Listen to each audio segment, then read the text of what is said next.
Welcome back to Robb's Garage. I'm Robb. This here's my garage. Today we're working on a 2008 BMW 328i. It's an E90 sedan. Got roughly 177,000 miles on it. And my daughter is helping me do some maintenance on her vehicle. Let's take a look. First thing we're doing today is replacing the cabin filter. There's 6 screws. 1, 2, 3, and an identical 3 on the other side. Once you've done that, this cover simply comes off like so, and there's your dirty filter. Remove the filter from the case. There's 3 tabs. Just push those tabs. 1, 2, 3. Pull the old filter out. You just have to make sure that it goes in the correct way. So you'll see how the tabs are on the top.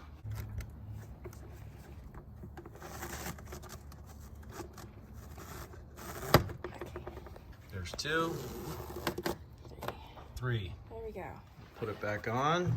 And essentially, you just have to tighten down those 6 screws. For reference, on this 2008 328i, the cabin air filter number we're using from Wix is 49371. It's $19.72 from Rock Auto. And it's a simple fix, as you saw there. Can be done in, how long did that take you?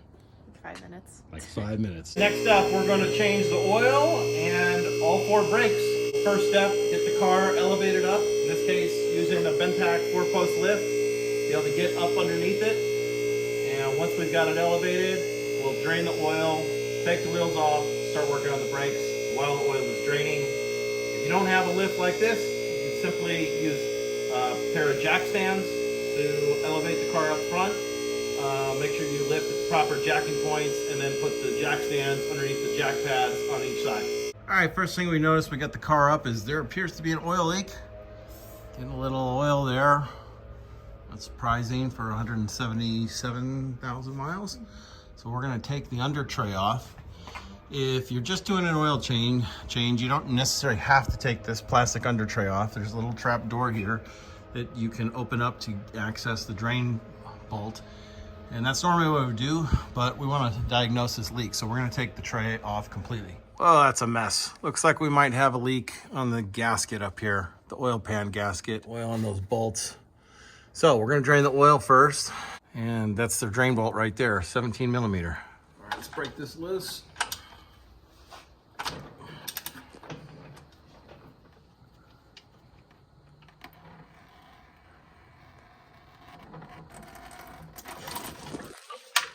With the oil draining below, it's time to replace the oil filter within the housing here. I've got quite the collection of oil filter wrenches. I've used all of these on various cars, and I have to say that they're terrible. The proper way to do it is get one of these oil filter wrenches. This is an 86 millimeter 16 flange for the N92 BMW engine. It's super simple, fits properly, easy to take off, and easy to apply the proper torque spec once you replace the filter. Make sure you open up the drain plug below before you take the filter out. Otherwise you'll have oil spewing out everywhere up here. So I let this sit a bit. I usually suck up some of that old oil with some paper towels, but very gently, very carefully. You don't want to get any paper towels or contaminants down there into the engine. All right, with the new filter here, I've used Wix 57327. You just push it on. Pretty simple. That filter comes with these rubber gaskets, these O-rings. You're going to put a little bit of oil on around each one, and the small one goes up here. So I use a flathead screwdriver to pop the old one off there. The other O-ring goes down here. It's very critical to make sure that that O-ring is properly seated. You want to make sure it's on that filter housing correctly and it's not twisted. Once you properly hand tighten it, you're going to torque it to 25 foot-pounds of torque. Final steps in the oil change include reinstalling the drain plug using the new crush washer that came with the oil filter. Just like those rubber O-rings, do not reuse the crush washer.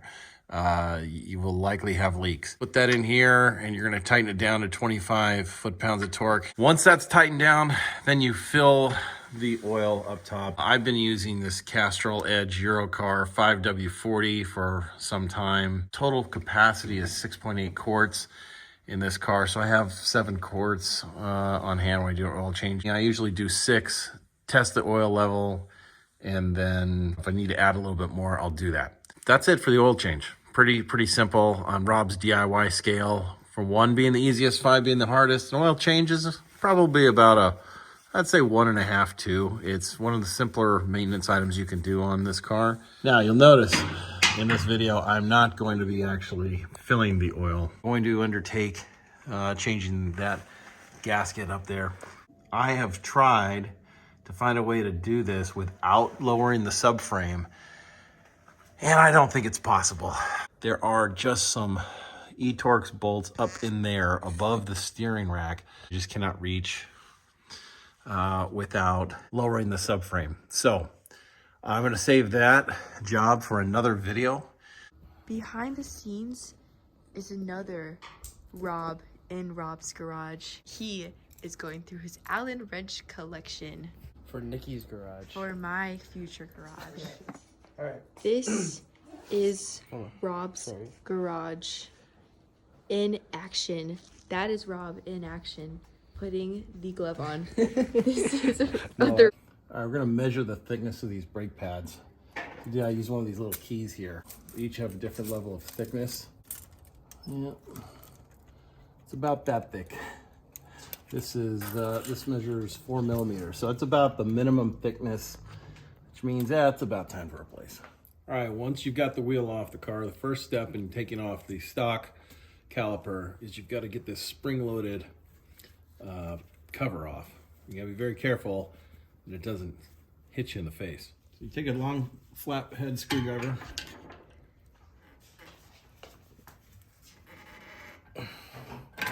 Push it like that. Breaks loose. And false step is we're going to remove the Allen screws or Allen bolts in the back of the caliper here. There's these little dust shields. Pop those off. Using an H7 hex bit.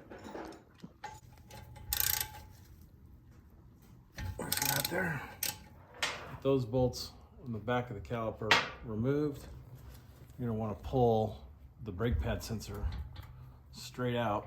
These break frequently. It's always best to just replace them with new ones. Like that. Once you pull that off, it's a matter of just pulling the caliper. All right, so I just use this long flathead screwdriver here to kind of pry off the caliper. And with it, some brake pads. See just how worn these are. Whoa. Pretty thin. All right, calipers are heavy, so you don't want them just hanging down because it could break the brake line and you have brake fluid all over. Get some of these hangers. They're like 99 cents at places like the Harbor Freight. You can find them at your local auto parts store, probably for a couple extra bucks. Stick this through the spring on the strut and then through a hole on the caliper. And you'll see these things are strong enough to go hold up the caliper. Okay, in order to get the rotor off, you're gonna have to remove the caliper carrier here, this bracket, and it has 2 18 millimeter bolts, one here, one there. Actually, we're gonna use a long breaker bar.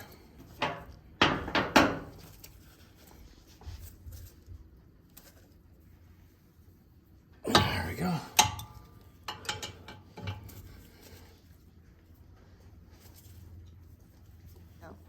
The final bolt you'll need to remove to get the rotor off is right here. It's an H6 hex head.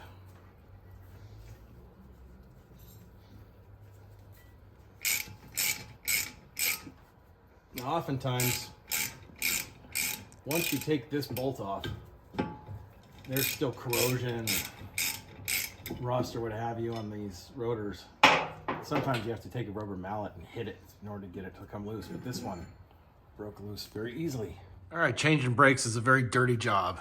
Brake dust builds up, gets all over everything, so I use a little bit of this brake cleaner. Always make sure you've got a good pan underneath to catch.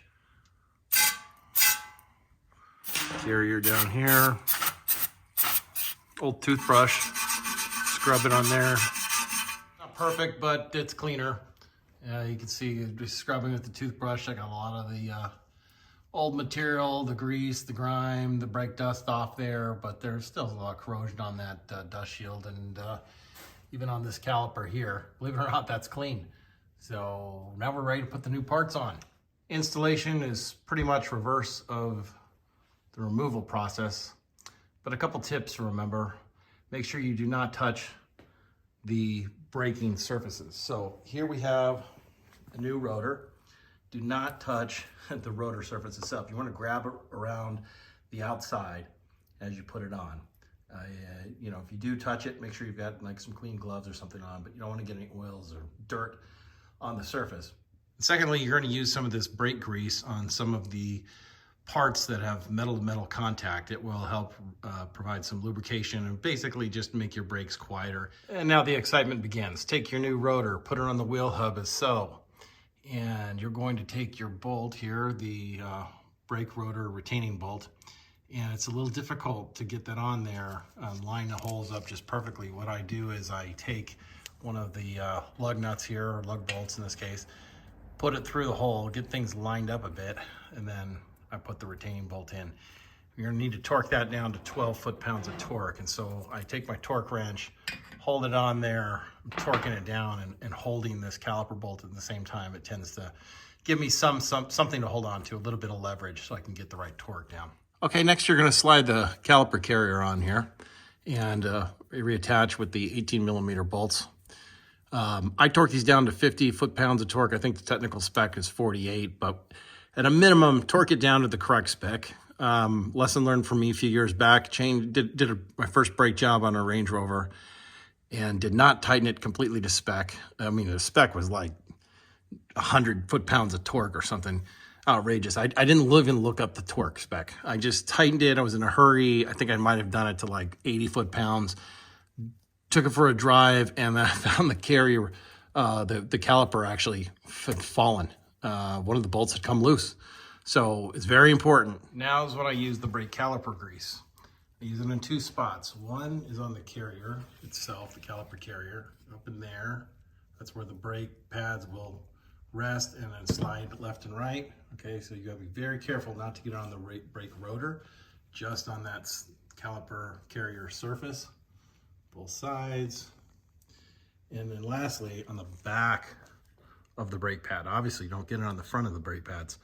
I put a little bit on the back there. It's probably a lot more than I normally do, but just to illustrate, you know, you can put it on the back of the surface and it will provide some lubrication, noise reduction. So you press on your brake pedal, the hydraulic fluid extends the pistons, or in this case, a single piston, and that piston pushes the brake pad into the rotor and stops your car. So in order to put the new pads on, you're going to have to compress the piston back in. Otherwise, you know, the new pads are thicker than the old ones, so they won't fit. To compress the piston, I use the old brake pad, just one of them, and the C-clamp here. This is a 6-inch C-clamp, and just tighten the clamp down until the piston is completely retracted. Once you've got the piston completely retracted, you're able to push the brake pad that has the 3 prongs on the back into the piston as so, and then you'll take the other brake pad, which I've way too much grease on, intentionally a little. You'll put that brake pad on this side of it, and the grease that's up into the carrier actually kind of helps hold it in place a bit while you take the caliper and push it on to the carrier from the back side here. Once that's on, you'll put your guide pins in and torque them down. Okay, on these carrier pin bolts, what you want to do is get one lined up, get it started, but don't tighten it. Just get it lined up, get it going, and then get the other one into position. You're going to have to move the caliper left and right, slide it a little bit, And then once you've got that second hole lined up, then you can tighten that one down. You're gonna torque these to 22 foot-pounds of torque. Next up is this retaining clip. There's a little trick to it. I line up the springs on the ends here. Don't worry about the inside yet. Just line up the 2 springs and you're gonna have it, it's gonna be sticking out like this, and you kind of push it down and in. And when you do that, it lines up. It'll start kind of like this. You know, you've got the 2 springs lined up, and you just kind of push it on like that. Final step on this brake job for the driver front is to replace the brake pad wear sensor, which goes into that slot of the brake pad there and tells the computer when the pads are starting to get worn. So you'll trace the wire here, whoop, whoop, right there, over to here, and it goes into that box. It's that white connection right there. So I've already opened the box, so you can see it. You'll disconnect it from the white connector. Okay, connection is made, box is closed. You'll see routed back into that slot there. And then this slot here. Don't forget to put it through the nipple on that bleed screw as well. And then you'll push it into the slot. There you go. On to the rear brakes. They're not much different than the fronts on this car anyway. The 2 differences really are that they use a 16 millimeter caliper bolt and back instead of an 18 millimeter, and the brake pad sensor wire, which this one appears to have been rubbing on the wheel. I have to address that. The sensor wire is on the passenger side, not the driver's side. Other than that, it's the same procedure. Here's where the brake fluid reservoir is located. It's on the driver's side. It'll be underneath this little plastic cover, which I've popped off here.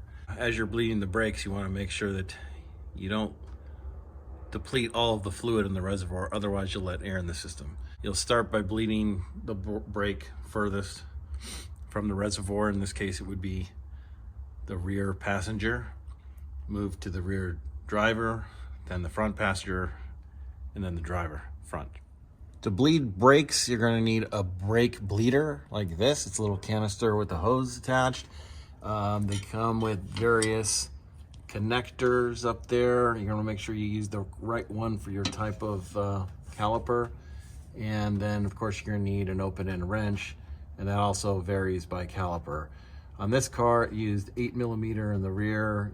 I think we're using 11 millimeter up front, if I can see that correctly. What is that, 10, 11, something like that. And essentially you need 2 people. One person to pump the brakes, hold it, and while it's being held, the other person releases the valve on the caliper, opens it up, lets the fluid flow. You want to make sure that you keep pumping the brakes and putting new fluid in until you have clear fluid coming out. So at the moment, I even have a 3rd person helping me who's adding fluid to make sure that we continually have good fluid coming in. All right, to demonstrate, go ahead, pump. Hold. Let's see, that fluid's coming out pretty clear. Close the valve, pump. Hold. Open the valve, more fluid comes out. Close the valve, pump. Hold. Very important not to let off the pedal when the valve's open. You're gonna get air in the system. All right, pump. Now we're gonna bleed it.